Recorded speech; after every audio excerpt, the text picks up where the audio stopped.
เก็ดหูกระตา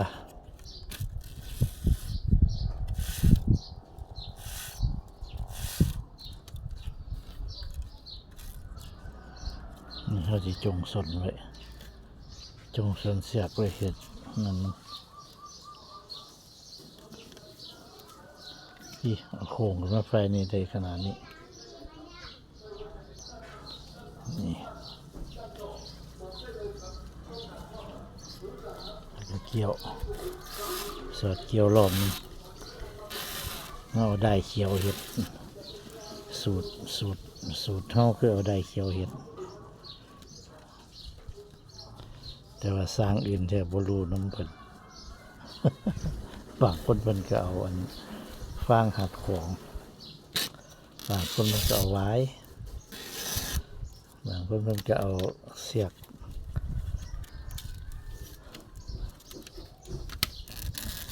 กลามควยละมานั่นเอารถ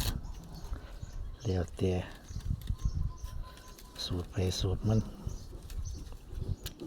อันนี้สูตรเขาผู้ใดจะไปเฮ็ดตามก็ได้เด้อพี่น้องเด้อพี่น้องมักสูตรใดก็จัดไป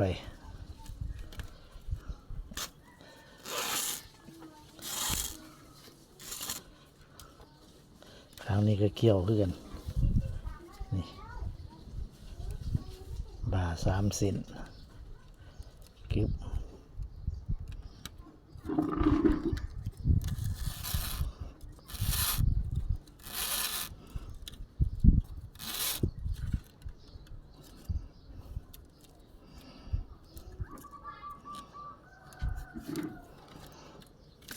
ข้างละ3 เซนเป็น6 เซนรับประกันว่าบ่ขาดย่านแต่กระตาขาดก่อนมาตรฐาน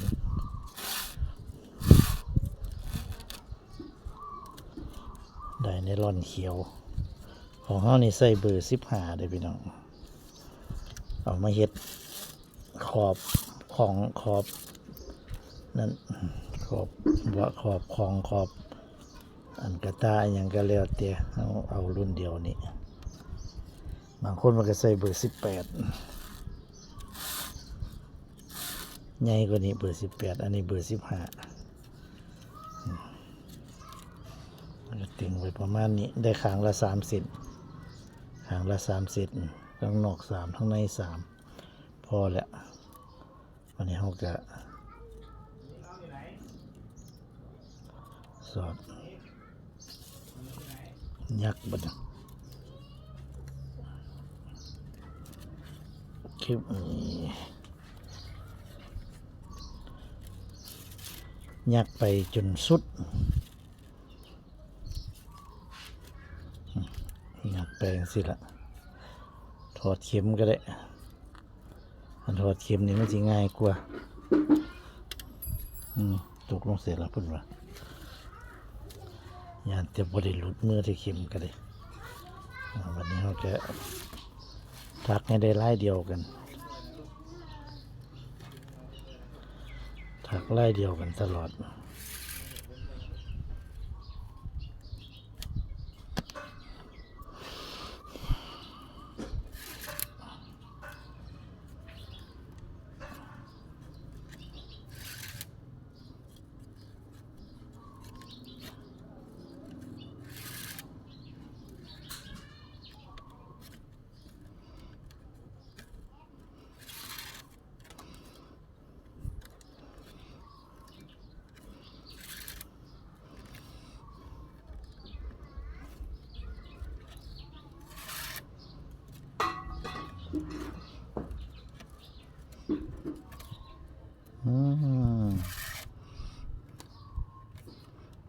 มือดีแท้ๆ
สอดทั้งเก่าแล้วก็ดึงให้มันได้ลายเก่าตลอด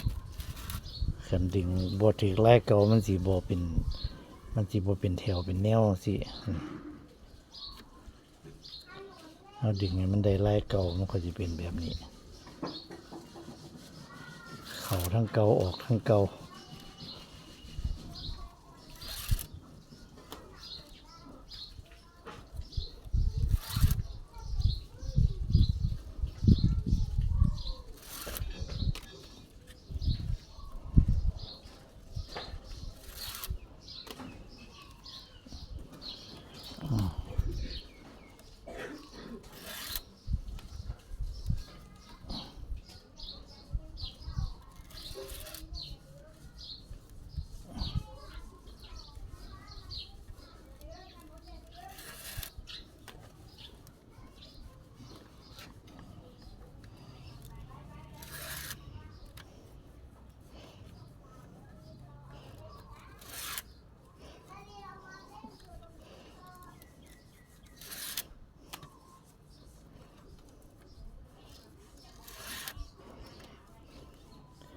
คีย์บอร์ดตัดต่อเลยพี่น้อง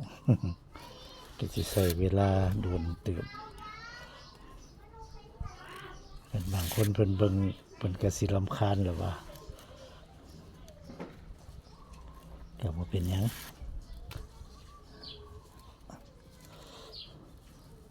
อยู่กับพี่น้อง สิเบิ่งหรือบ่เบิ่งสุดก็ได้คลิปมันก็อยากยาวเด้เพราะว่าเฮ็ดจนจบคลิปสั้นก็มีอยู่ดอกว่าเฮ็ดให้ไว้ก็ได้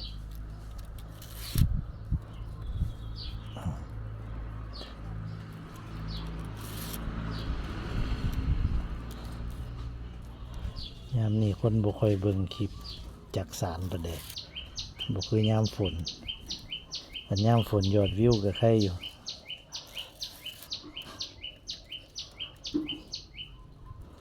ยามแรงนี่ยอดวิวก็บ่ปานใด บางคลิปลงไปเป็น10มื้อยังบ่ฮอด100อยู่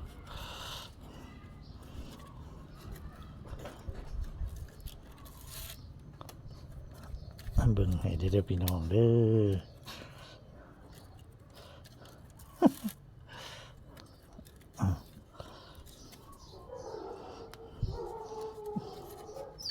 อ เพื่อนผู้เฮ็ดนี่ก็อาศัยยอดวิวนี่แหละเอาเข็มกัน อันยอดวิวบ่ขึ้นก็บ่มีรายได้พี่น้อง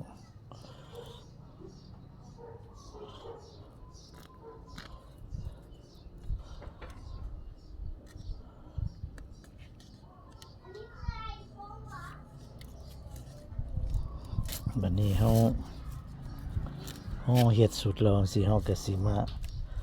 ยักไว้ยักให้มันเกาะกันไว้แล้วเฮาก็มาเสียบพี่เฮาสิเกาะกันไว้เด้อันบ่เกาะกันมันก็สิบ่อยู่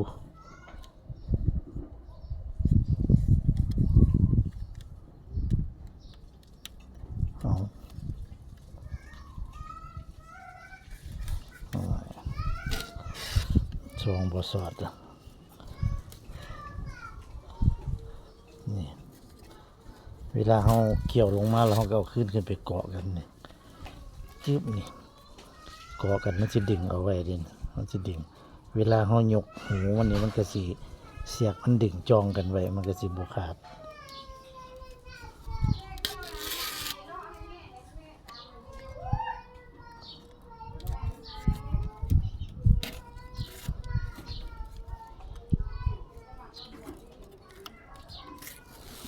หลานก็เอวก็ขาดโอ้ยดีเลย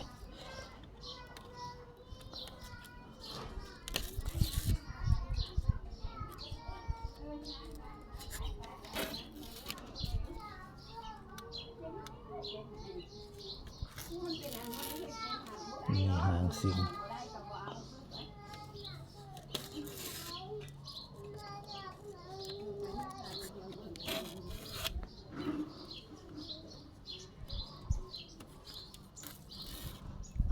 หางสิง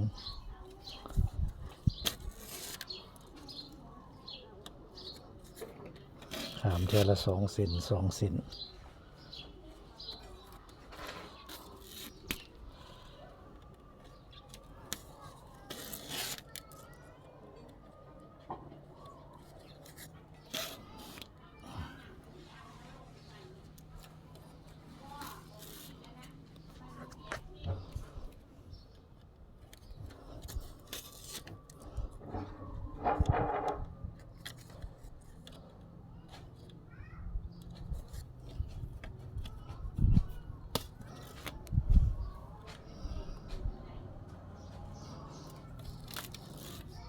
เน็ดลงมาประมาณ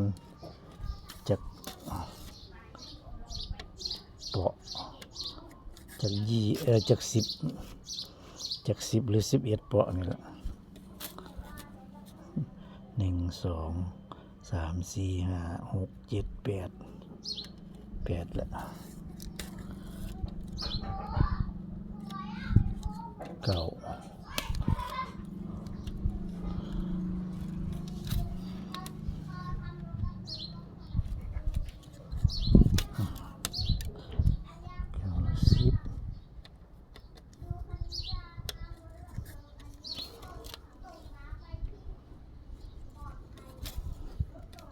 อีกอันหนึ่งไป11พอเสียกมันจะสดยาวอยู่กึบนี่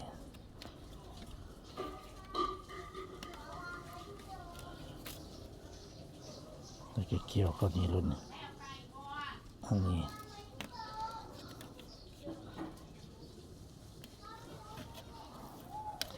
สอดทิมสนพี่น้องเอาบดจูดเท่ากับเอาแบบนี้แล้วก็ตัดรถสอดเนี่ยมันทิมสนไว้ในนี่